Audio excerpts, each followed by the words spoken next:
ನಮಸ್ಕಾರ. ಚಾಲುಕ್ಯ ಸ್ಟಡಿ ಸರ್ಕಲ್ಗೆ ತಮಗೆಲ್ಲರಿಗೂ ಆತ್ಮೀಯ ಸ್ವಾಗತ.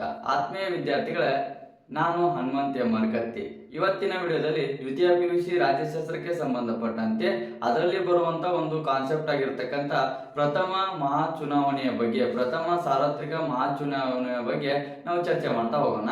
ಪ್ರಥಮ ಸಾರ್ವತ್ರಿಕ ಚುನಾವಣೆ ಅನ್ನೋದು ಯಾವ ರೀತಿ ಭಾರತದಲ್ಲಿ ಮೊಟ್ಟ ಮೊದಲ ಬಾರಿಗೆ ನಡೆಯಿತು ಅನ್ನೋದ್ರ ಬಗ್ಗೆ ನಾವು ಚರ್ಚೆ ಮಾಡ್ತಾ ಹೋಗೋಣ. ಚರ್ಚೆ ಮಾಡೋಕ್ಕಿಂತ ಮುಂಚೆ ಈ ಕ್ವಶನ್ ಕಳೆದ ಎಕ್ಸಾಮ್ ಅಲ್ಲಿ ಅಂದ್ರೆ 2024-23ರ ಎನ್ಯುವಲ್ ಎಕ್ಸಾಮ್ಗೆ 5 ಅಂಕಕ್ಕೆ 5 ಮಾರ್ಚ್ಗೆ ಈ ಕ್ವಶನ್ ನ ಕೇಳಿರುವಂತದ್ದು. ಜೊತೆಗೆ ಬಹಳ ಇಂಪಾರ್ಟೆಂಟ್ ಆಗಿರುವಂತ ಒಂದು ಕ್ವಶನ್ ಆಗಿರುತ್ತೆ. ನಾನು ಏನ್ ಹೇಳ್ತೀನಿ ಶಾರ್ಟ್ ಅಂಡ್ ಸ್ವೀಟ್ ಆಗಿ ನೀವು ನೋಟ್ಸ್ ಮಾಡ್ತಾ ಹೋದ್ರೆ ಇಷ್ಟೇ ಪಾಯಿಂಟ್ಸ್ ಅನ್ನ ನೀವು ಎಕ್ಸಾಮ್ ಅಲ್ಲಿ ಬರೆದ್ರೆ 5ಕ್ಕೆ 5 ಅಂಕ ಕೇಳ್ತಾರೆ. 5ಕ್ಕೆ 5 ಅಂಕ ಕೊಡ್ಲೇ ಹೋಗಿದ್ರು ಅಥವಾ 5 ಮಾರ್ಚ್ಗೆ ಇದನ್ನ ಏನಾದ್ರು ಕೇಳಿಲ್ಲ ಅಂದ್ರೆ 2 ಅಂಕಕ್ಕೆ ಫಿಕ್ಸ್ ಈ ಕ್ವಶನ್ ನ ಕೇಳಿರ್ತಾರೆ. ಅದಕ್ಕೋಸ್ಕರ ಲಕ್ಷ್ಯ ಕೊಟ್ಟು ಮತ್ತೆ ನೋಟ್ಸ್ ಮಾಡ್ಕೊಳ್ಳಿ, ಹೌದಾ? ಅದಕ್ಕೋಸ್ಕರ ನೋಡಿ, ಪ್ರಥಮ ಲೋಕಸಭೆ ಚುನಾವಣೆ ಯಾವ ರೀತಿ ನಡೆಯಿತು ಅಂದ್ರೆ ಭಾರತದಲ್ಲಿ ಮೊದಲ ಮಹಾ ಚುನಾವಣೆ ನಡೆದಿದ್ದು ಅಕ್ಟೋಬರ್ 25, 1951ರಿಂದ ಅಕ್ಟೋಬರ್ 25, 1951ರಿಂದ ಫೆಬ್ರವರಿ 21, 1952ರವರೆಗೆ ಪ್ರಥಮ ಮಹಾ ಚುನಾವಣೆ ನಡೆಯಿತು ಭಾರತದಲ್ಲಿ. ಯಾವ ಕ್ಷೇತ್ರಕ್ಕೆ ಅಂದ್ರೆ ಲೋಕಸಭೆಗೆ ನಡೆಯುತ್ತಿದೆ. ಎಲ್ಲಿಗೆ?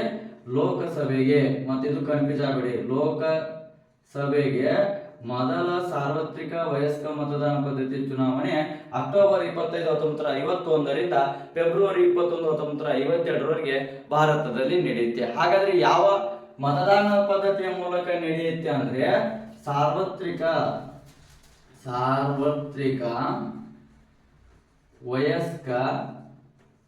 ವಯಸ್ಕ ಮತದಾನ ಪದ್ಧತಿಯ ಮೂಲಕ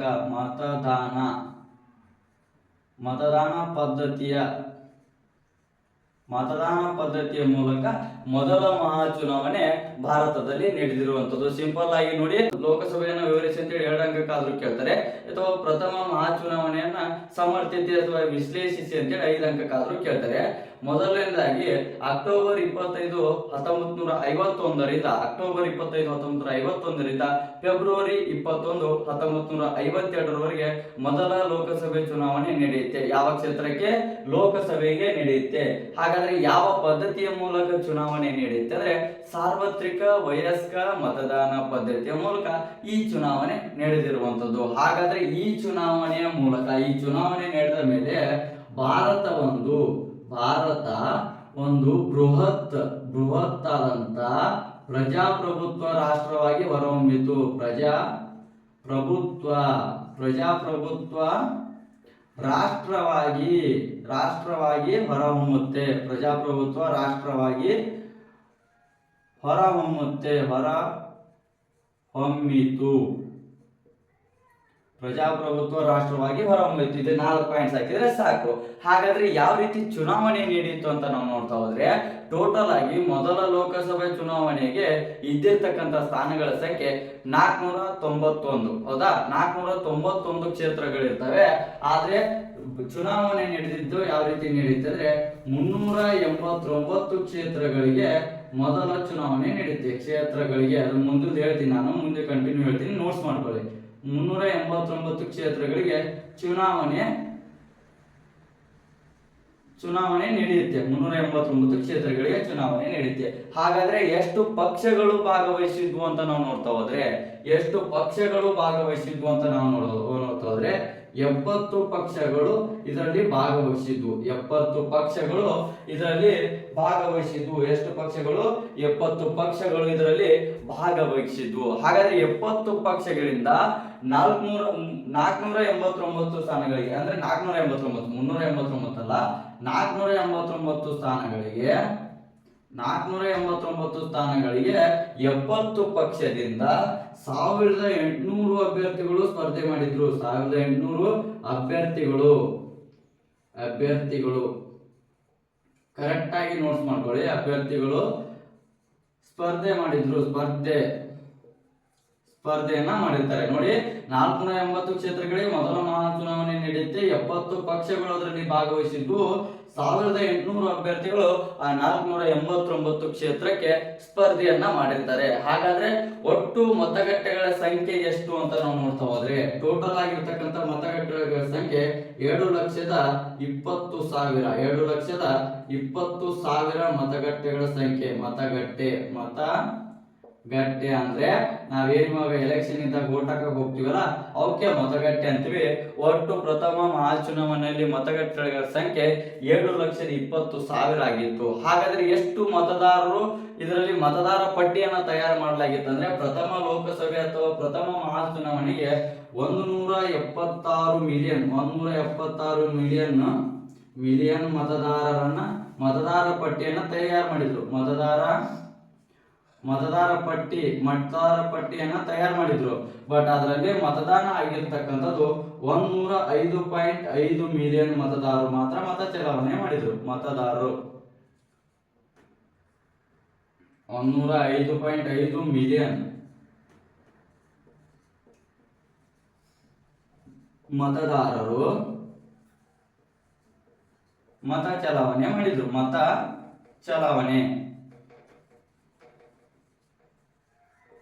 ಚಲಾವಣೆ ಮಾಡಿದ್ರು. ಶೇಕಡ ಎಷ್ಟು ಮತದಾನ ಆಗಿತ್ತು ಭಾರತದಲ್ಲಿ ಅಂದ್ರೆ 45% ಮತದಾನವಾಗಿತ್ತು. ಶೇಕಡ 100ಕ್ಕೆ ಮತದಾನ ಎಷ್ಟಾಗಿತ್ತು ಅಂದ್ರೆ 45% ಮತದಾನ ಆಗಿತ್ತು.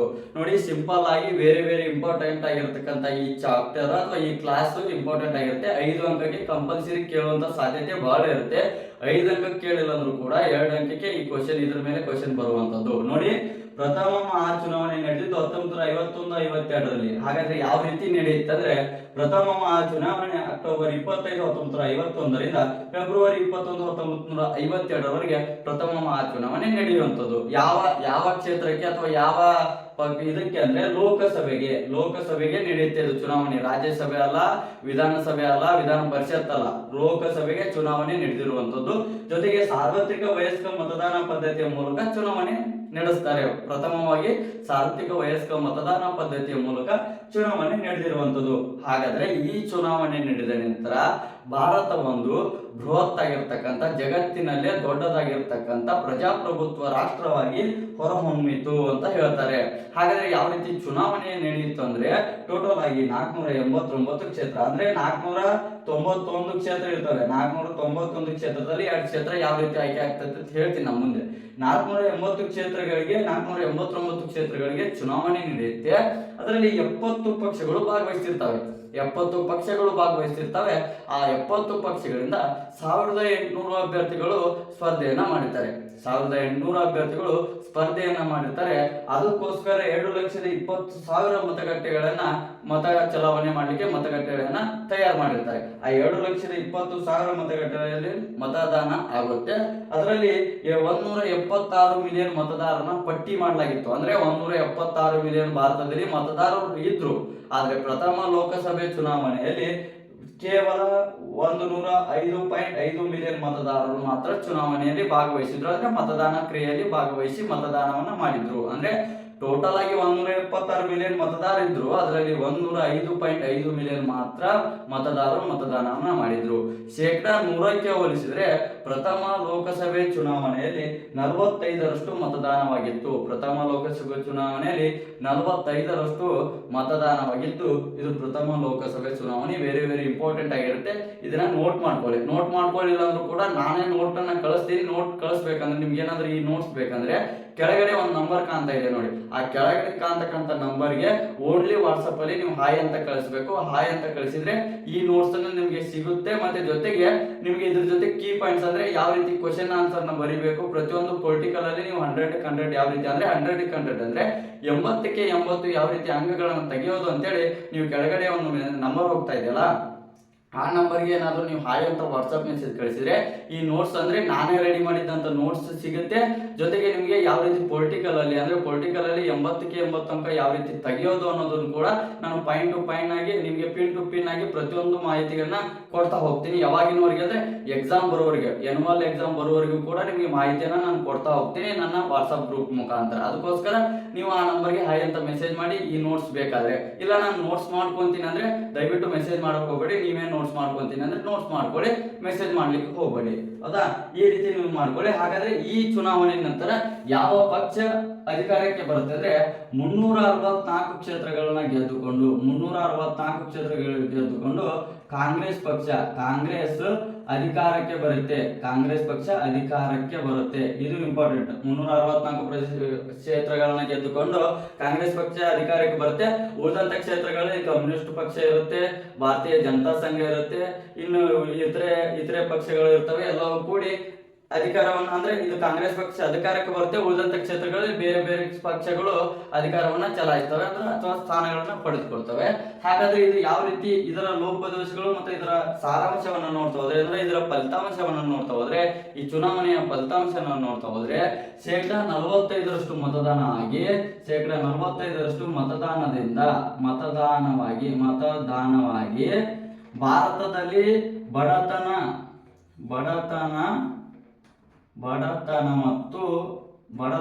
ಮತ್ತು ಅನಕ್ಷರತೆ ಇದ್ದರೂ ಕೂಡ 45% ಮತದಾನವಾಗಿ ಭಾರತದಲ್ಲಿ ಜನರಲ್ಲಿ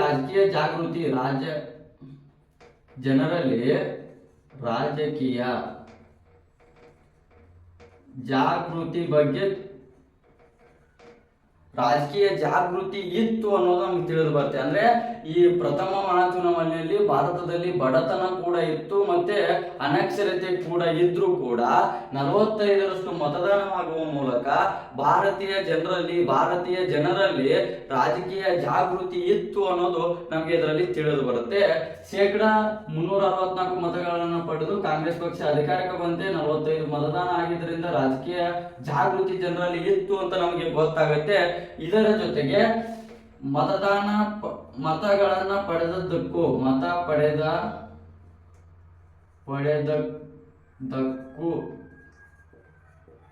ಮತ್ತು ಕ್ಷೇತ್ರಗಳಲ್ಲಿ ಗೆದ್ದಂತ ಸ್ಥಾನಗಳಿಗೂ ವ್ಯತ್ಯಾಸ ಇತ್ತು.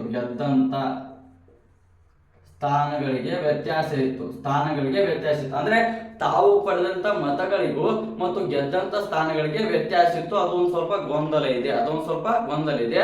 ಇನ್ನು ಪಶ್ಚಿಮ ಬಂಗಾಳ ಆಗಿರ್ಬೋದು, ಪಶ್ಚಿಮ ಬಂಗಾಳ, ಹೈದರಾಬಾದ್, ಕೊಚ್ಚಿನ್ಗಳಲ್ಲಿ ಕಮ್ಯುನಿಸ್ಟರು ಜನಪ್ರಿಯವಾಗಿದ್ದರು.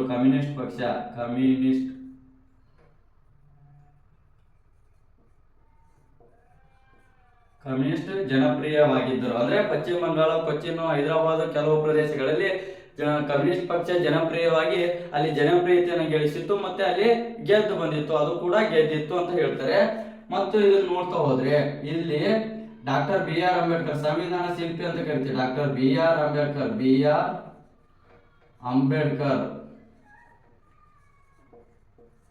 ಅಂಬೇಡ್ಕರ್ ಅವರು ಬಾಂಬೆ ಕ್ಷೇತ್ರದಿಂದ ಸ್ಪರ್ಧೆ ಮಾಡಿ ಕರ್ಜುಲ್ಕರ್ ಅನ್ನುವರ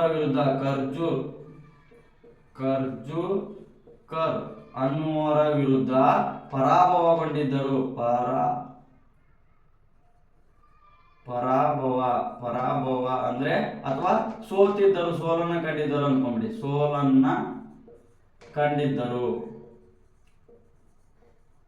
ಅಂದ್ರೆ ನೋಡಿ ಪ್ರಥಮ ಮಹಾಚುನಾವಣೆಯ ಫಲಿತಾಂಶ ಯಾವ ರೀತಿ ಇತ್ತು ಅಂತ ನಾವು ನೋಡ್ತಾ ಹೋದ್ರೆ, ಇಷ್ಟು ಪ್ರಥಮ ಮಹಾಚುನಾವಣೆ ನಡೆದಿದ್ರ ಬಗ್ಗೆ ಇಷ್ಟ ಆಯ್ತು. ಪ್ರಥಮ ಮಹಾಚುನಾವಣೆ ಫಲಿತಾಂಶವನ್ನು ನೋಡ್ತಾ ಹೋದ್ರೆ 364 ಕ್ಷೇತ್ರಗಳನ್ನು ಗೆದ್ದಂತ ಕಾಂಗ್ರೆಸ್ ಅಂದ್ರೆ 74.5% ಅಂತ ಬರುತ್ತೆ. 74.5% ಮತಗಳನ್ನ ಪಡೆದು ಕಾಂಗ್ರೆಸ್ ಪಕ್ಷ ಅಧಿಕಾರಕ್ಕೆ ಬಂದ್ರೆ ಇನ್ನುಳಿದ ಕ್ಷೇತ್ರಗಳಲ್ಲಿ ಇನ್ನುಳಿದ ಪಕ್ಷಗಳು ತಮ್ಮ ಅಧಿಕಾರವನ್ನ ಚಲಾಯಿಸ್ತಾ ಇದ್ವು. ಜೊತೆಗೆ 45% ಮತದಾನವಾದರೂ ಕೂಡ ಬಡತನ ಮತ್ತು ಅನಕ್ಷರತೆ ಇದ್ರೂ ಕೂಡ ಭಾರತದಲ್ಲಿ ರಾಜಕೀಯ ಪ್ರಜ್ಞೆ ಇತ್ತು ಜನರಲ್ಲಿ ಅನ್ನೋದು ನಮಗೆ ತಿಳಿದು ಬರುತ್ತೆ. ಜೊತೆಗೆ ಮತ ಪಡೆದಂತದ್ದಕ್ಕೂ ಮತ್ತು ಗೆದ್ದ ಸ್ಥಾನಗಳಿಗೂ ವ್ಯತ್ಯಾಸ ಇತ್ತು. ಅಂದ್ರೆ ಸಂಬಂಧ ಇರಲಿಲ್ಲ. ಅಂದ್ರೆ ಪ್ರಥಮವಾಗಿ ಚುನಾವಣೆ ನಡೆದಿದ್ದರಿಂದ ಅಕ್ರಮವಾಗಿರಬಹುದು ಅನ್ನೋದು ಇದರ ಊಹೆ. ಅಂದ್ರೆ ಗೆದ್ದಂತ ಕ್ಷೇತ್ರಕ್ಕೂ ಮತ್ತು ಮತ ಚಲಾವಣೆ ಅಂದ್ರೆ ಆದಂತ ಮತಗಳಿಗೂ ವ್ಯತ್ಯಾಸ ಇತ್ತು ಅನ್ನೋದೊಂದು ಅಲ್ಲಿ ಮೂಡಿ ಬರುತ್ತೆ. ಜೊತೆಗೆ ಪಶ್ಚಿಮ ಬಂಗಾಳ, ಕೊಚ್ಚಿನ್ ಇರ್ಬೋದು, ಹೈದರಾಬಾದ್ಗಳಲ್ಲಿ ಕಮ್ಯುನಿಸ್ಟರು ಜನಪ್ರಿಯವಾಗಿದ್ದರು. ಅಂದ್ರೆ ಕಮ್ಯುನಿಸ್ಟ್ ಪಕ್ಷಗಳು ಅಲ್ಲಿ ಗೆದ್ದಿದ್ದು ಅಥವಾ ಗೆಲುವನ್ನ ಸಾಧಿಸಿದ್ವು ಅಂತ ಅರ್ಥ ಕೊಡುತ್ತೆ. ಅದೇ ರೀತಿ ಇಂಪಾರ್ಟೆಂಟ್ ಆಗಿರುವಂತದ್ದು ಡಾಕ್ಟರ್ ಬಿ ಆರ್ ಅಂಬೇಡ್ಕರ್, ಸಂವಿಧಾನ ಶಿಲ್ಪಿ ಅಂತ ಏನ್ ಕರಿತೀವಿ. ಡಾಕ್ಟರ್ ಬಿ ಆರ್ ಅಂಬೇಡ್ಕರ್ ಅವರು ಬಾಂಬೆ ಕ್ಷೇತ್ರದಿಂದ ಸ್ಪರ್ಧೆ ಮಾಡಿದ್ರು. ಅವರ ವಿರುದ್ಧ ಕರ್ಜೂಲ್ಕರ್ ಅನ್ನೋರು ಕಾಂಗ್ರೆಸ್ ಪಕ್ಷದಿಂದ ನಿಂತಿದ್ರು. ಕಾಂಗ್ರೆಸ್ ಪಕ್ಷದ ಕರ್ಜೂಲ್ಕರ್ ವಿರುದ್ಧ ಅಂಬೇಡ್ಕರ್ ಅವರು ಸೋಲನ್ನ ಕಂಡಿದ್ದರು. ಯಾವಾಗ 1951-52ರಲ್ಲಿ ನಡೆದಂತ ಪ್ರಥಮ ಲೋಕಸಭೆ ಚುನಾವಣೆಯಲ್ಲಿ, ಪ್ರಥಮ ಮಹಾ ಲೋಕಸಭೆ ಚುನಾವಣೆಯಲ್ಲಿ ಅಂಬೇಡ್ಕರ್ ಅವರು ಸೋಲನ್ನ ಕಾಣ್ತಾರೆ. ಇಷ್ಟು ಪ್ರಥಮ ಲೋಕಸಭೆ ಚುನಾವಣೆ, ಇದೆಲ್ಲ ಐತಲ್ಲ ವೆರಿ ವೆರಿ ಇಂಪಾರ್ಟೆಂಟ್ ಆಗಿರುವಂತದ್ದು. ಇಂಪಾರ್ಟೆಂಟ್ ಆಗಿರುವಂತದ್ದು ಪ್ರಥಮ ಲೋಕಸಭಾ ಚುನಾವಣೆ. ಅದನ್ನ ಹೇಳಿದ್ರಲ್ಲ, ಯಾರಾದ್ರೂ ನೋಟ್ಸ್ ಮಾಡ್ಕೊಂಡಂಗಿದ್ರೆ ನೀವೇ ನೀಟಾಗಿ ನೋಟ್ಸ್ ಮಾಡ್ಕೊಳ್ಳಿ. ಯಾರಿಗೆ ನನಗೆ ನೋಟ್ಸ್ ಮಾಡೋಕ್ಕಾಗಲ್ಲ, ನೀವೇ ನೋಟ್ಸ್ ಕೊಡಿ ಅನ್ನೋರು ಮಾತ್ರ ಕೆಳಗಡೆ ಕಾಣ್ತಕ್ಕಂಥ ನಂಬರ್ಗೆ ಹಾಯ್ ಅಂತ ಮೆಸೇಜ್ ಕಳಿಸಿ. ನಾನು ನಿಮಗೆ ನೋಟ್ಸ್ ಯಾವ ರೀತಿ ಪಡಿಬೇಕು ಅನ್ನೋದನ್ನ ಹೇಳ್ತೀನಿ. ಜೊತೆಗೆ ನಿಮಗೆ ಎಕ್ಸಾಮ್ ಬರೋವರೆಗೂ ಅಂದ್ರೆ 2024-25 ಎನ್ಯುವಲ್ ಎಕ್ಸಾಮ್ ಏನ್ ಬರುತ್ತೆ 25ನೇ ವರ್ಷದಲ್ಲಿ, ಅಂದ್ರೆ 2025ರಲ್ಲಿ ಎನ್ಯುವಲ್ ಎಕ್ಸಾಮ್ ಏನ್ ಬರುತ್ತೆ ದ್ವಿತೀಯ PUC ಪೊಲಿಟಿಕಲ್ ವಿಷಯಕ್ಕೆ ಸಂಬಂಧಪಟ್ಟಂತೆ 80ಕ್ಕೆ 80 ಅಂಕಗಳನ್ನ ನೀವು ಯಾವ ರೀತಿ ಪಡೆಯೋದು ಅನ್ನೋದನ್ನ ನಾನು ನಿಮಗೆ ಸಿಂಪಲ್ ಆಗಿ ಹೇಳ್ಕೊಡ್ತೀನಿ. ಅದರಲ್ಲಿ ಸಿಂಪಲ್ ಆಗಿ ಹೇಳ್ಕೊಡ್ತೀನಿ, ನೋಟ್ಸ್ ಅನ್ನ ಕೊಡ್ತೀನಿ, ಮತ್ತೆ ಯಾವ ರೀತಿ ಪೀಠಿಕೆ ಉಪಸಮನ ಹಾಕಿ ಬರಿಬೇಕು ಅನ್ನೋದನ್ನ ಕೂಡ ನಾನು ನಿಮಗೆ ಈಸಿಯಾಗಿ ಹೇಳ್ಕೊಡೋದ್ರ ಜೊತೆಗೆ ಯಾವ ರೀತಿ ಹೆಚ್ಚು ಸ್ಕೋರ್ ಮಾಡಬೇಕು ಅನ್ನೋದನ್ನು ಕೂಡ ನಾನೇ ಹೇಳ್ಕೊಡ್ತೀನಿ ಖುದ್ದಾಗಿ. ಹೌದಾ? ಜೊತೆಗೆ ಇದು ಪ್ರಥಮ ಮಹಾ ಚುನಾವಣೆ ಅಂತ ಬರುತ್ತೆ. 2 ಅಂಕಕ್ಕೆ ಕೂಡ ಕೇಳ್ತಾರೆ. ಇದನ್ನು ಪ್ರಥಮ ಮಹಾ ಚುನಾವಣೆ ಅಂತ ಬರುತ್ತೆ, 2 ಅಂಕಕ್ಕೆ ಕೇಳ್ತಾರೆ ನೋಡಿ. ಪ್ರಥಮ ಲೋಕಸಭೆ ಅಂತ ಕೇಳ್ತಾರೆ. ಪ್ರಥಮ ಲೋಕಸಭೆ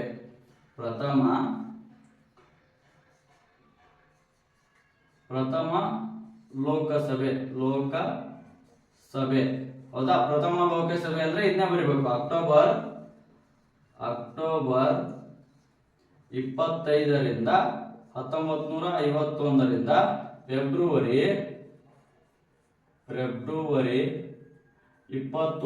1952ರವರೆಗೆ ಪ್ರಥಮ ಲೋಕಸಭೆ ಚುನಾವಣೆ ನಡೆಯಿತು. ಇದರಲ್ಲಿ 45% ಮತದಾನವಾಯಿತು. ಒಟ್ಟು 491 ಸ್ಥಾನಗಳಿಗೆ 91 ಸ್ಥಾನಗಳಿದ್ದು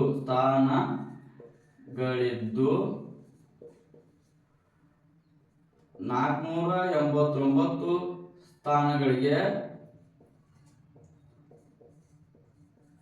ಚುನಾವಣೆ ನಡೆದು 2 ಸ್ಥಾನಗಳನ್ನ ಆಂಗ್ಲೋ ಇಂಡಿಯನ್ ನೇಮಕ ಮಾಡ್ತಾರೆ. ಆಂಗ್ಲೋ ಇಂಡಿಯನ್ನರನ್ನ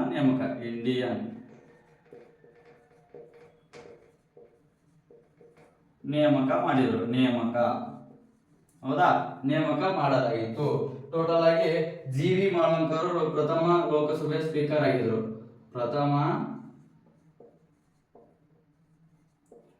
ಲೋಕಸಭೆಯ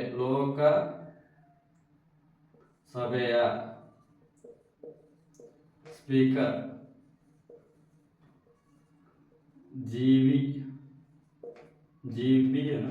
GV ಮಾಳವಂಕರ್.